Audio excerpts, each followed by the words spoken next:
Corona मरीजों पर इस्तेमाल हो रही रेमडेसिविर इंजेक्शन की जिसकी कमी से देश में हाहाकार मच गया है। इस पर टीवी 9 भारतवर्ष मुहिम चला रहा है। विदेशी कंट्रोल हटाओ, रेमडेसिविर इंजेक्शन लाओ।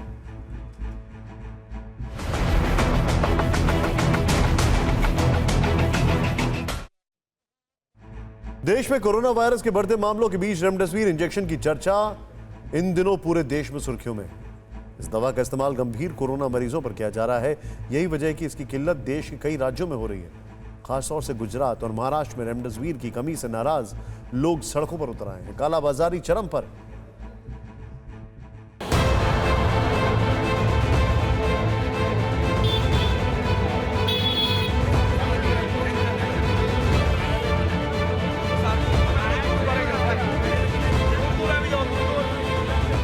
दवा दुकान के बाहर भारी भीड़, सड़कों पर लंबी लंबी कतारें और तपती गर्मी में कई घंटों का इंतजार।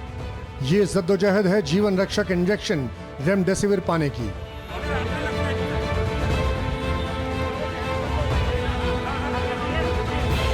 भारत में कोरोना वायरस संक्रमण की दूसरी लहर के बाद रेमडेसिविर की मांग में जबरदस्त इजाफा हुआ है और इसके साथ ही बढ़ा है रेमडेसिविर का अवैध भंडारण, तो साथ में रेमडेसिविर की कालाबाजारी।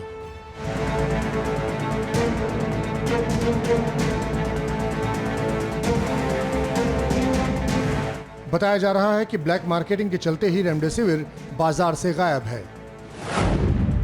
महाराष्ट्र, दिल्ली, गुजरात, छत्तीसगढ़ और मध्य प्रदेश सहित कई राज्यों में रेमडेसिविर की कमी की रिपोर्ट हर दिन सामने आ रही है। आलम यह है कि अब पुलिस देश में जगह जगह छापेमारी कर रही है।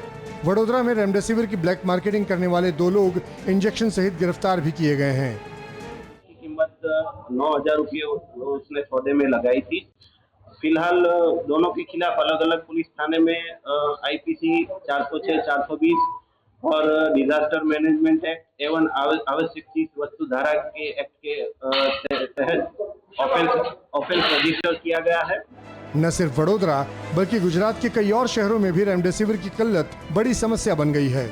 सूरत में तो मेडिकल स्टोर पर इंजेक्शन के लिए लाइन लगी है, लेकिन मिल नहीं रहा। इस बीच सूरत के लोगों ने बीजेपी दफ्तर के बाहर इंजेक्शन के लिए लंबी कतार भी लगाई, क्योंकि यहाँ इंजेक्शन फ्री में दिया गया। पहले दिन हम लोग ने 1,000 जितने इंजेक्शन दिए, कल भी 1,000 जितने इंजेक्शन दिए, आज भी अभी तक 550 जैसे इंजेक्शन आसपास पहुंचने आए हैं। हमें जितना स्टॉक हर रोज मिलता है वो स्टॉक हम देते हैं। हालांकि ये बात चौंकाती है कि जिस इंजेक्शन के लिए शहर में मारामारी है, किसी भी मेडिकल स्टोर पर नहीं मिल रहा, ब्लैक में 40 से 50 हजार में बिक रहा है, वो फ्री में बीजेपी कार्यालय पर कैसे मिल रहा है। इस मामले ने गुजरात की सियासत गरमा दी है। सवाल पूछे जा रहे हैं कि इंजेक्शन का इतना स्टॉक आया कहां से, लेकिन इंजेक्शन की मारामारी गुजरात से ज्यादा महाराष्ट्र में है।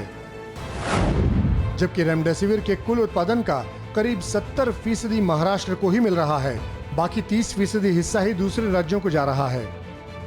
फिर भी महाराष्ट्र में इंजेक्शन स्टॉक में नहीं है। मुंबई के घाटकोपर में तो एक मेडिकल स्टोर में छापेमारी कर 13 इंजेक्शन जब्त किए गए। यहाँ लोगों ने फूड एंड ड्रग एडमिनिस्ट्रेशन यानी FDA को शिकायत की थी कि इंजेक्शन उपलब्ध होने के बाद भी दुकानदार आनाकानी कर रहा है। लिहाजा राज्य सरकार ने अब कई सख्त फैसले लिए हैं।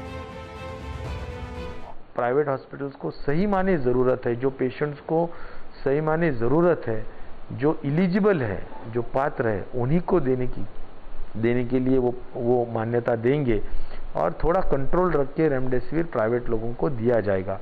लेकिन इसका ये वैसे सप्लाई में कमी की एक वजह उत्पादन में आई गिरावट भी है। इस साल 2-3 महीनों के लिए रेमडेसिविर का उत्पादन नहीं के बराबर हुआ। पिछले दिसंबर में कई कंपनियों और निर्माताओं के पास काफी स्टॉक पड़ा रह गया।